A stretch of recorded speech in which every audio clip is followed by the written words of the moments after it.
మంచి చేయడం మానకండి. ఒక గృహిణి రోజు చపాతీలు చేస్తూ ఒకటి ఎక్కువ చేసి ఆకలితో ఉన్న వాళ్ళ కోసం కిటికీలో పెట్టేది. ప్రతిరోజు ఒక గూనివాడు ఆ చపాతీని తీసుకెళ్ళేవాడు. కృతజ్ఞత చూపకుండా మీరు చేసిన పాపం మిమ్మల్నే దహిస్తుంది, మంచి మీకు మంచిని చేస్తుంది అనేవాడు. ప్రతిరోజు ఆ గూనివాడు చపాతి తీసుకెళ్తూ ఈ మాటలు అనడం పరిపాటైపోయింది. గూనివాడంటే ఆవిడకి చిరాగ్గా ఉండేది. వాణ్ణి భరించలేక వదిలించుకోవాలని వాడి కోసం చేసిన చపాతీలో విషం కలిపింది. కానీ తప్పు చేస్తున్నాననే భయంతో ఆ చపాతీని పొయ్యిలో వేసేసింది. మంచి చపాతీ చేసి కిటికీలో పెట్టింది. వాడు ఆ చపాతీ తీసుకొని, మీరు చేసే పాపం మీకే నష్టం, మంచి మీకు మంచి చేస్తుంది.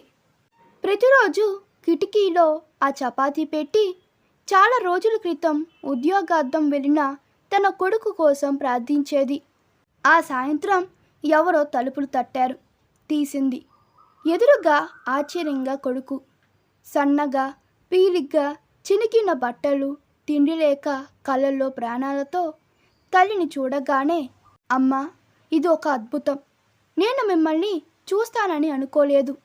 ఒక గూనివాడు కనిపిస్తే తినడానికి ఏమైనా అడిగాను. అతను ఒక చపాతీ ఇచ్చి, నిన్ను దీనే రోజు తింటాను, ఈరోజు నువ్వు తిను.